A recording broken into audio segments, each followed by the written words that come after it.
본인 혹은 가족이 암 진단을 받을 때 평상심을 찾기란 결코 쉬운 일이 아닐 텐데요.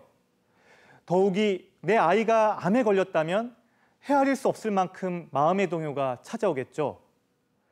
그런데 우리나라 아동의 질병 사망 원인 1위가 암이라는 사실 알고 계신가요?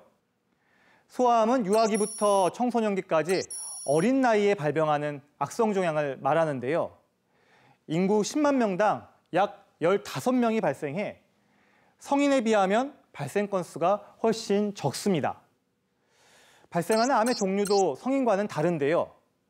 성인에게선 갑상선, 위, 대장 순으로 암이 많지만 소아의 경우 백혈병이 가장 많이 발생하고 임파선의 종양이 발생하는 림프종, 그리고 뇌와 척수 종양을 포함한 중추신경계 종양이 그 뒤를 잇습니다.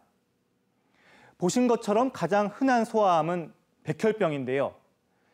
소아암 환자 10명 중 3명이 앓고 있습니다. 병이 진행되는 속도에 따라 급성과 만성으로 나눠지는데 소아의 경우 상당수가 급성이 많습니다. 백혈병은 몸속 혈액세포에 암이 생기는 질환인데요. 뼈의 중심에 있는 골수에선 혈액세포가 만들어지는데 이 혈액세포는 백혈구, 적혈구, 혈소판으로 이루어져 있습니다.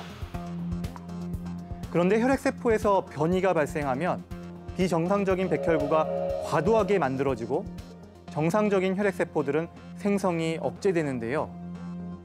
이 때문에 심각한 면역기능 저하와 출혈 등이 일어납니다. 그렇다면 백혈병에 걸리면 어떤 증상이 나타날까요?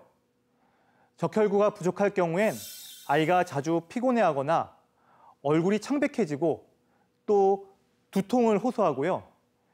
말을 못하는 아이의 경우엔 이유 없이 보채기도 합니다. 우리 몸에 침입한 병균과 싸우는 백혈구가 부족하면 아이가 가벼운 감기에 걸려도 잘 낫지 않고 발열이 지속되는 증상이 있습니다. 혈소판이 부족할 때엔 쉽게 멍이 들고 코피가 잘 멎지 않고요. 아이의 소변 색깔이 콜라색이거나 피가 섞여 있을 경우, 그리고 또 혈변을 보면 한 번쯤 백혈병 가능성을 의심해 보셔야 합니다. 그런데 막상 아이에게 이런 증상들이 보이면 백혈병, 의심하기 쉬울까요? 독감과 같은 비교적 흔한 질병의 증상과 비슷하다 보니 병이 상당히 진행될 때까지 모르는 수가 있습니다.